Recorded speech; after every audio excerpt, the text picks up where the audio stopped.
பெண்கள் குறிப்பா நம்மளுடைய குடும்பத்துல ஒரு லக்ஷ்மி கடாட்சம் இருக்கணும், எனக்கு எப்பவுமே இன்ஃப்ளோ ஆஃப் மணி, எப்பவும் ஒரு பணப்புழக்கத்துல நான் இருக்கணும் அப்படின்னா வீட்டுல பெண்கள் என்ன செய்ய வேண்டும்?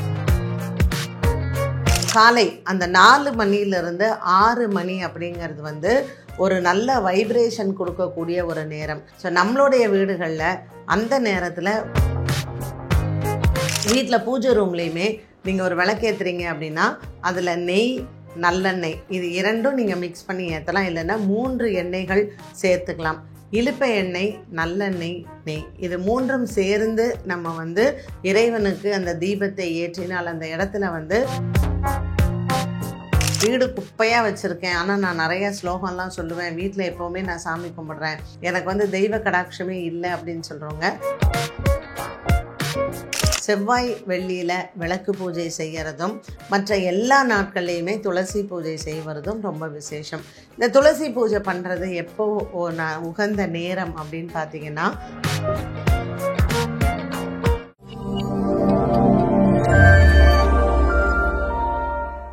எல்லாருக்குமே என்னென்னா இப்போ ஆன்மீகத்தில் நிறைய ஆர்வங்கள் இருக்குது. அதுவும் குறிப்பாக பெண்களுக்கு பார்த்திங்கன்னா நம்மளுடைய குடும்பம் எப்படி இருக்கணும், நம்மளுடைய வீடு எப்படி இருக்கணும், நம்ம பிள்ளைங்க எப்படி இருக்கணும், இதற்கு என்ன பூஜை பரிகாரங்கள் செஞ்சால் நம்ம வாழ்க்கையில் நல்லா இருக்கலாம் அப்படிங்கிற ஒரு எண்ணம் எல்லா பெண்களுக்குமே இப்போ இருக்குது. ஸோ ரொம்ப நான் ஃபேஷனபுளாக இருக்கேன்னு சொல்கிறவங்க கூட சஷ்டி விரதம் இருக்கத்தான் செய்கிறாங்க. அதே மாதிரி என்ன தான் ஃபேஷனபுளாக ட்ரெஸ் பண்ணாலும் நம்மளுடைய பக்தியில் என்ன உண்டோ, நம்மளுடைய கலாச்சாரத்தில் என்ன உண்டோ அதை இன்றைக்கும் மக்கள் மறக்கிறதும் இல்லை, அதிலேருந்து மாறவும் இல்லை.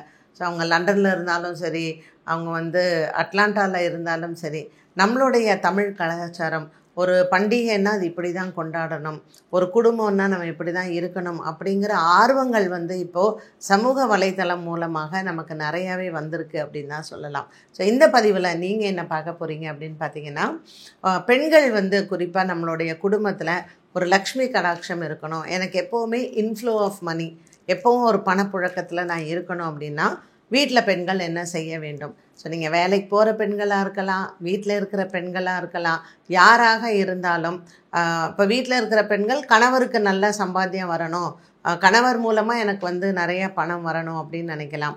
வேலைக்கு போகிற பெண்கள் தனக்கு வேலை செய்கிற இடத்துல நல்ல ஒரு ப்ரொமோஷன் இல்லை அவங்களுக்கு ஒரு அங்கீகாரம் என்னுடைய வீட்டில் எப்பவும் ஐஸ்வர்யம் இருக்கணும் அப்படின்னு நினைக்கலாம். சரி, வீட்டில் ஐஸ்வர்யம் வர்றதுக்கு லேடிஸ் ஃபஸ்ட் என்ன செய்ய வேண்டும்?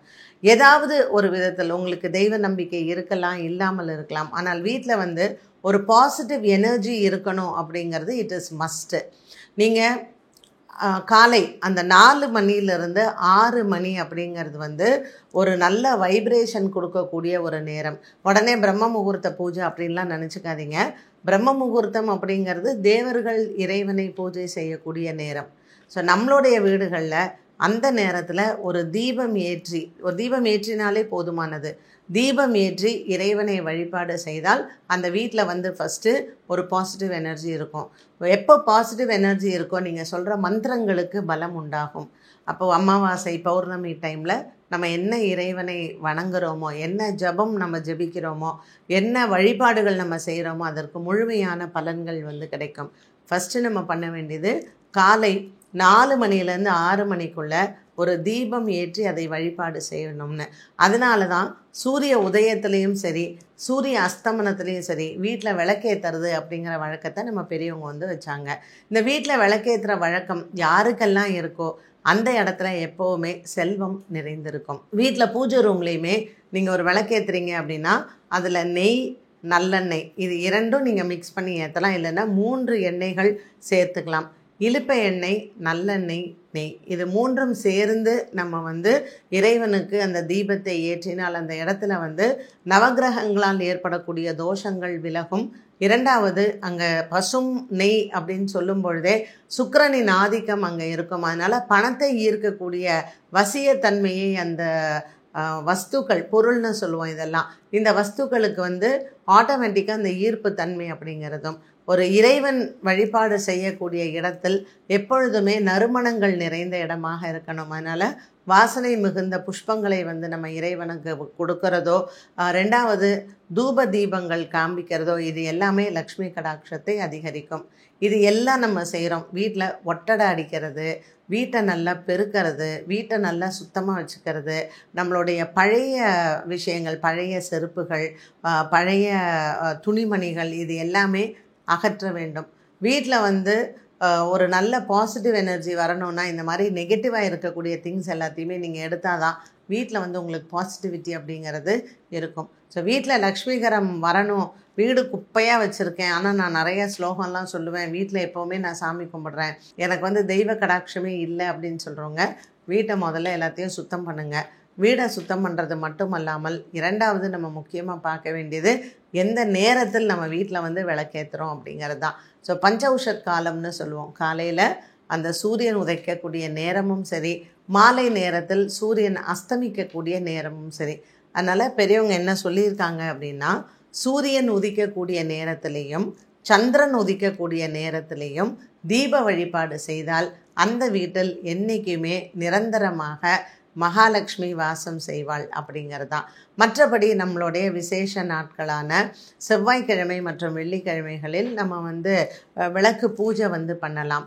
இது எல்லாத்தையும் விட ரொம்ப உயர்ந்தது, ஒரு மகாலட்சுமி அம்சம் வாய்ந்தது என்ன அப்படின்னா, வீட்டினுடைய முற்றத்தில் நம்ம துளசி செடி வைக்கிறது தான். ஸோ ஒரு அழகான துளசி மாடத்தில் நம்ம துளசி செடி வைத்து அதில் ஒரு மஞ்சள் குங்குமம் வச்சு ஒரு சின்னதாக ஒரு விளக்கேற்றி வைக்கிறோம் அப்படின்னாலே லக்ஷ்மி கடாட்சமாக இருக்கும். அண்ட் துளசி மாதா அப்படிங்கிறவ வந்து துர்சக்திகளை எல்லாம் விரட்டி நமக்கு நல்ல சக்திகளை வீட்டிற்குள்ளே வர வைக்கிறது அப்படிங்கிறது இந்த துளசி பூஜையினால் நமக்கு கிடைக்கக்கூடிய ஒரு பெரிய நன்மையாகவே இருக்கும். அதனால் எப்பொழுதும் நம்மளுடைய இல்லங்களில் செவ்வாய் வெள்ளியில் விளக்கு பூஜை செய்கிறதும் மற்ற எல்லா நாட்கள்லையுமே துளசி பூஜை செய்வதும் ரொம்ப விசேஷம். இந்த துளசி பூஜை பண்ணுறது எப்போ உகந்த நேரம் அப்படின்னு பார்த்திங்கன்னா, காலையில் ஒரு 9 மணிக்குள்ளே நம்ம துளசி செடிக்கு நல்ல தூய நீர் விட்டு மஞ்சள் குங்குமம் விட்டு அந்த துளசிக்கான ஸ்லோகத்தை வந்து நம்ம சொல்லலாம். நீங்கள் காலையில் செய்ய முடியல அப்படின்னா அந்த சூரியன் அஸ்தமிக்கக்கூடிய நேரம் 5லேருந்து 6 சாயந்தரம் இந்த டைமில் துளசி பூஜை செய்கிறதும் ரொம்ப விசேஷமான ஒன்று. அதனால் சின்ன சின்ன விஷயங்கள் தான் நம்ம வீட்டில் செய்யக்கூடிய ஒரு மாற்றங்கள் வந்து ரொம்ப நாள்பட்டு நம்ம நாளடைவில் செஞ்சுக்கிட்டே வரோம் அப்படின்னாலே இது வந்து நமக்கு ஒரு பெரிய ப்ளஸ்ஸாக இருக்கும். அண்ட் இது ஒரு பெரிய பிளெஸ்ஸிங்காக கூட இருக்கும். வீட்டில் விளக்கேற்றாமலேயோ இல்லை வீட்டில் நமக்கு ஒரு தீப ஒளி இல்லை, அதுவும் இந்த மாதிரியான முக்கியமான நெய், நல்லெண்ணெய் இதெல்லாம் விட்டு நம்ம தீபம் ஏற்றும் பொழுது நிச்சயமாக அந்த இடத்துல வந்து ஒரு நெகட்டிவிட்டி எல்லாம் போய் ஒரு பாசிட்டிவிட்டி வந்து இருக்கிறதில்ல, நமக்கு சந்தேகமே கிடையாது. இது நாள் வரைக்கும் நான் விளக்கே ஏற்றுனதில்லை, இல்லை இந்த மாதிரியான விஷயங்கள்லாம் எனக்கு தெரியவே தெரியாது அப்படிங்கிறவங்க நீங்கள் ட்ரை பண்ணி பாருங்கள். ப்ராக்டிக்கலாக வந்து இது நீங்கள் ட்ரை பண்ணும் பொழுது கண்டிப்பாக இதுக்கான எஃபெக்ட் வந்து இல்லாமல் போகவே போகாது. அண்ட் என்ன மாதிரியான விளக்கேற்றணும் அப்படிங்கிறது நிறைய பேருக்கு ஒரு சந்தேகம் இருக்கும். நீங்கள் காமாட்சி அம்மன் விளக்கேற்றலாம், குத்து விளக்கேற்றலாம், இது எல்லாமே உங்களோட இஷ்டம்தான். முதல்ல ஒரே ஒரு தீபம் ஏற்றுங்க. சில பேர் வீடுகளில் வந்து பார்த்திங்கன்னா குலதெய்வத்துக்கு தனியாக ஏற்றுறேன், குரு பகவானுக்கு தனியாக ஏற்றுறேன்னு பூஜை ரூம்லேயே நிறைய விளக்குகள் ஏற்றுவாங்க. அந்த மாதிரிலாம் ஏற்றணுங்கிற அவசியமும் கிடையாது. ஒரு விளக்கு ஏற்றினாலும் அதில் எல்லா அஷ்டலக்ஷ்மிகளும் அங்கே இருக்கக்கூடிய ஒரு அம்சத்தை நம்ம கொண்டுட்டு வரலாம். விசேஷ நாட்களில் நம்ம தனியாக குலதெய்வத்திற்கு தீபம் போடுறதில்ல அப்படிங்கிறதுல தப்பு இல்லை.